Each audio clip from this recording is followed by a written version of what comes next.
अस्सलाम वालेकुम। मैं उमर मीर आज आपको एक ऐसे कॉइन के बारे में बताऊंगा कि जिसने बहुत कम अरसे में हिस्ट्री क्रिएट की है और मार्केट में अपनी जगह बनाई है। प्रोजेक्ट का रिव्यू शुरू करने से पहले मैं यहाँ पे एक बात लाजमी तौर पे कहूँगा कि ये एक पेड प्रोजेक्ट है और अगर आप इसके अंदर अपनी कोई भी इन्वेस्टमेंट करना चाहते हैं तो आपकी सारी की सारी जिम्मेदारी आपके ऊपर होगी and we are not responsible for any of your investment. तो चलिए प्रोजेक्ट का रिव्यू शुरू करते हैं। तो सबसे पहले जो कॉइन का नाम है वो है BFIC कॉइन। तो इसका अगर मैं रिव्यू शुरू कर लूँ तो इससे पहले जो सी इसके पीछे जो कंपनी है कि जिसने ये प्रोजेक्ट शुरू किया है उस कंपनी का नाम है इनोवेशन फैक्ट्री। और इनोवेशन फैक्ट्री ये बात का क्लेम करती है कि ये फ्यूचर है, मतलब कि वी आर द फ्यूचर। अब ये इस बात को क्लेम क्यों करती हैं, वो इसलिए कि जैसा कि हम लोग जानते हैं कि बहुत ज़्यादा जो क्रिप्टो करेंसीज हैं पिछले 5 से 10 साल के अंदर उनके अंदर बहुत ज़्यादा बूम आया है। और जितनी भी क्रिप्टो करेंसीज इस वक्त मार्केट के अंदर चल रही हैं उनके अंदर कोई ना कोई जो प्रॉब्लम्स है वो आती नहीं है, मतलब कि एक कोई ऐसी क्रिप्टो करेंसी आज तक मार्केट के अंदर नहीं आई जो कि बिल्कुल फुल प्रूफ हो और उसके अंदर कोई भी प्रॉब्लम्स वगैरह ना हो। तो यहाँ पर आती है इनोवेशन फैक्ट्री और ये लोग ये कहते हैं कि हम लोग बिल्कुल एक ऐसी क्रिप्टो करेंसी को इंट्रोड्यूस करवाने जा रहे हैं मार्केट के अंदर कि जिसके अंदर किसी किस्म की कोई भी प्रॉब्लम नहीं होगी। और इसके लिए उन लोगों ने क्या किया कि इन लोगों ने पूरी दुनिया से फिनटेक के जो जीनियसिस हैं उनको इकट्ठा किया है एक जगह पे और उनको आगे 3 टीम्स के अंदर डिवाइड कर दिया है। अब 3 टीम्स के अंदर टीम आती है एक रिसर्च की, डेवलपमेंट की और स्ट्रेटेजी की। तो रिसर्च की जो टीम है वो क्या करती है कि वो इन तमाम जो क्रिप्टो करेंसी जो कि ऑलरेडी एग्जिस्टेड हैं उनको देखती हैं और फिर उसके बाद मतलब कि उनके अंदर जो प्रॉब्लम्स है वो देखती हैं और फिर उसके बारे में बताती है अपनी स्ट्रेटेजी टीम को। तो स्ट्रेटेजी टीम क्या करती है कि उसके बारे में सारी की सारी जो प्रॉब्लम्स हैं उनको देखती है और उनके बाद लिए जो सॉल्यूशंस जो उन प्रॉब्लम्स को ख़त्म करेंगे वो सॉल्यूशंस के बारे में अपनी रिसर्च वगैरह करती है। और फिर वो सॉल्यूशंस बताती है डेवलपमेंट टीम को और जो डेवलपमेंट टीम है वो सॉल्यूशंस वगैरह उनके बनाती है और फिर उसको अपने इकोसिस्टम के अंदर इंट्रोड्यूस वगैरह करवा देती है। तो इस तरह से काफ़ी ज़बरदस्त जो प्रॉब्लम्स के सॉल्यूशंस हैं ये लोग वो प्रोवाइड कर रहे हैं और तकरीबन तमाम ही किस्म के प्रॉब्लम्स को सॉल्यूशंस जो हैं वो प्रोवाइड कर रहे हैं। आगे चलते चले तो the need for fintech solution, मतलब कि आखिर ज़रूरत क्या थी इन लोगों की, मतलब कि इनको इंडस्ट्री के अंदर आने की ज़रूरत ही क्या थी। तो जैसा कि हम लोग जानते हैं कि पिछले कुछ अरसे के अंदर क्रिप्टो करेंसीज की वजह से जो डिजिटल पेमेंट्स हैं उनके अंदर बहुत ज़्यादा हाइप क्रिएट हुई है, लेकिन अगेन कोई ना कोई जो प्रॉब्लम्स हैं वो रही थी। तो यहाँ पर आती है इनोवेशन फैक्ट्री जो कि ये कहती है कि हम लोग तमाम किस्म के जो प्रॉब्लम्स हैं उसके सोल्यूशंस प्रोवाइड करेंगे। और इसके लिए उन लोगों ने क्या किया है कि एक complete digital financial economic model जो है उसको क्रिएट किया है। यहाँ पे आप लोगों ने ये जो वर्ड है complete digital financial economic model, इसके ऊपर लाजमी तौर पे आप लोगों ने तवज्जो देनी है, उसके बारे में आपको आगे बताता चलूँगा। तो सबसे पहले मैं अगर आपको इंट्रोडक्शन अगर देता चलूँ तो ये एक third generation based blockchain technology है। और जैसे कि हम लोग जानते हैं कि थर्ड जनरेशन की जितनी भी क्रिप्टो करेंसीज या ब्लॉकचेन्स हैं उनके अंदर बहुत कम जो प्रॉब्लम्स हैं वो आती हैं। प्रॉब्लम्स हैं लेकिन बहुत कम है as compared to second generation और as compared to first generation. आगे चलते चले तो डिसेंट्रलाइज फाइनेंशियल सॉल्यूशंस जो है ये लोग वो प्रोवाइड कर रहे हैं कि जिसके अंदर जैसे कि लोग जानते हैं कि गवर्नमेंट जो है वो इस सारे जो फाइनेंशियल इंडस्ट्री है उसको सेंट्रलाइज करके रखती है, ठीक है। मतलब कि पैसे की वैल्यू जो ऊपर जाती है या पैसे की वैल्यू जो नीचे जाती है उसका सारा का सारा जो दारोमदार है वो गवर्नमेंट के ऊपर है, मतलब गवर्नमेंट उसको कंट्रोल कर रही होती है। तो यहाँ पर आता है डिसेंट्रलाइज्ड फाइनेंशियल सॉल्यूशन से इनोवेशन फैक्ट्री की तरफ से, और ये लोग ये कहते हैं कि हम लोग जब प्रॉपरली डेवलप हो जाएगा हमारा जो ये मेन नेट है उसके बाद ये एक मुकम्मल तौर पे डिसेंट्रलाइज होगा, मतलब कि एक बार ये कंप्लीट बन गया तो उसके बाद इसके जो डेवलपर्स हैं वो भी इसको कंट्रोल नहीं कर सकेंगे। That is actually very good. और आगे चले तो डिसेंट्रलाइज क्रिप्टो एक्सचेंज ये लोग अपने जो मेन नेट है उसके अंदर लॉन्च करेंगे। और ये ऐसी मतलब कि एक्सचेंज होगी कि जिसके अंदर स्पॉट ट्रेडिंग, एनएफटी ट्रेडिंग और फ्यूचर ट्रेडिंग वगैरह की जो भी सहूलतें हैं वो मैसर होंगी लोगों को। तो डिसेंट्रलाइज एक्सचेंज भी इन लोगों की आ रही है कि जिसके अंदर एनएफटी जो ट्रेडिंग है वो ऑलरेडी एग्जिस्टेड होगी। जैसे कि हम लोग जानते हैं कि इस वक्त जितनी भी एक्सचेंजेस मौजूद हैं उनके अंदर आहिस्ता आहिस्ता करके एनएफटी ट्रेडिंग आ रही है या कुछ के अंदर तो अभी है भी नहीं। तो इनकी जब एक्सचेंज एक बार लॉन्च हो जाएगी तो उसके अंदर से आप लोग एनएफटी की जो ट्रेडिंग है वो भी कर सकेंगे। इसके आगे आ रहा है ट्रेड इंश्योरेंस। और ट्रेड इंश्योरेंस की जो ट्रेड है ये जो सा फीचर है ये इनकी जो एक्सचेंज होगी उसके अंदर अवेलेबल होगा। एक्सचेंज के ऊपर मैं पूरी एक वीडियो जो से है वो आप लोगों को कल के दिन में बनाकर दूंगा, तो वो आप लाजमी तौर पे देखें। उससे आप लोगों को बहुत ज़्यादा जो नॉलेज है इनकी एक्सचेंज के बारे में वो मिलेगा, जिसके अंदर ट्रेड इंश्योरेंस जैसे जो से ज़बरदस्त फीचर्स हैं उनके बारे में मैं डिस्कशन करूंगा। आगे चलते चले तो एनएफटी सॉल्यूशंस, जैसा कि हम लोग जानते हैं कि नॉन फंजिबल जो टोकन्स हैं उनकी एक बहुत ज़्यादा जो हाइप है वो क्रिएट की गई है।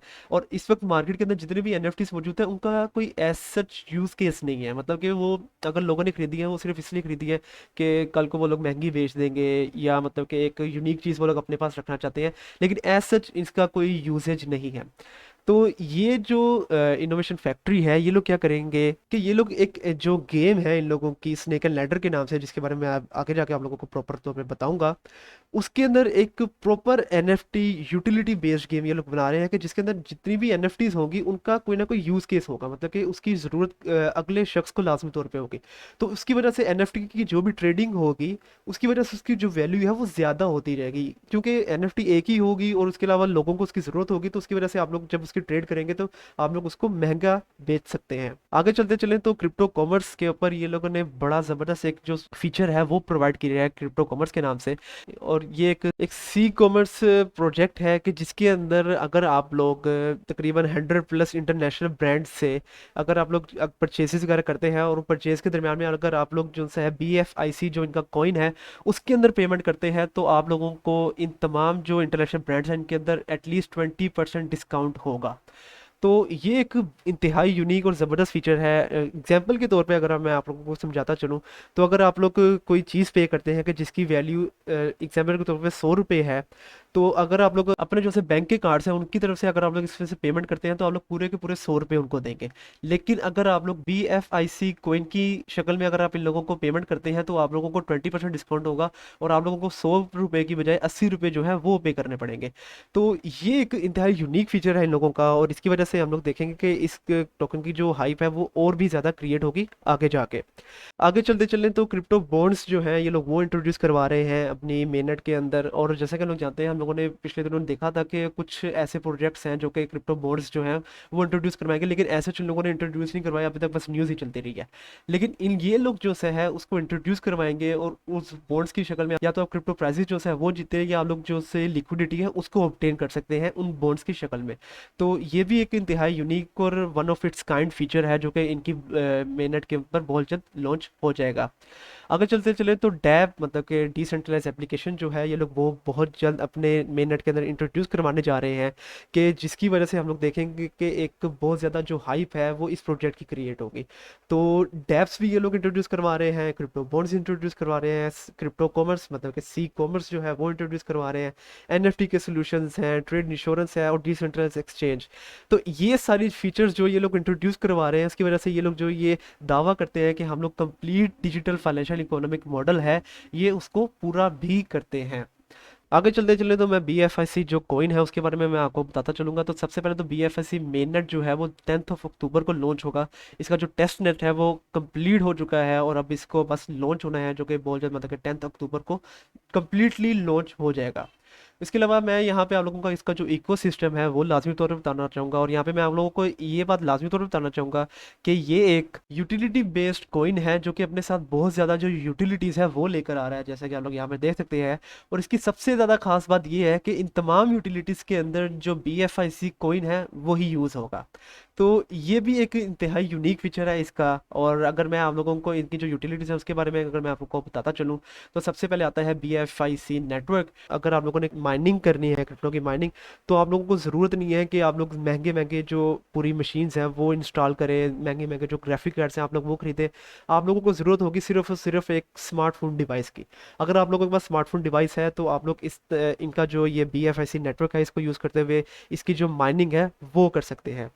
आगे चलते चले तो एक्सचेंज जोन जो कि इन लोगों की सेंट्रलाइज्ड एक्सचेंज होगी, कि जिसके अंदर आप तमाम की जो क्रिप्टो करेंसीज हैं, बिटकॉइन हो गया, इथेरियम हो गया, सोलाना, इस तरह के तमाम ही जो क्रिप्टो करेंसीज हैं उनकी ट्रेडिंग वगैरह कर सकते हैं तमाम पेयर्स के अंदर। तो एक्सचेंज के ऊपर पूरी की पूरी एक वीडियो जो है वो अलहदा बनेगी, मैं आप लोगों को बताऊंगा, और आप लोगों ने वो लाजमी तौर पे देखनी है कि उसके अंदर मैं आपको बताऊंगा कि इसके जो फीचर्स हैं वो क्या हैं और इसका जो यूज़ केस है वो कितना ज़्यादा होगा फ्यूचर के अंदर।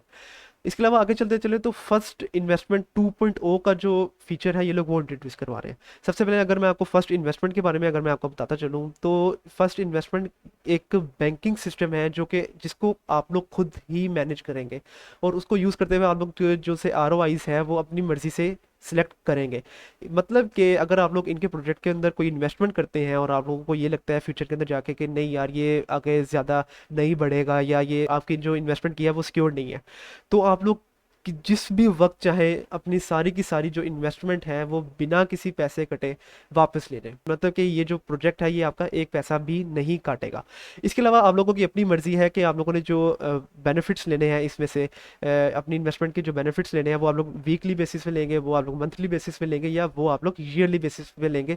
That is all depends upon you. तो इस तरह का ये जो प्रोजेक्ट है ये इंतहाई यूनिक बनता है। और यहाँ पे आप लोग देख सकते हैं कि यहाँ पे लिखा हुआ है फर्स्ट इन्वेस्टमेंट 2.0।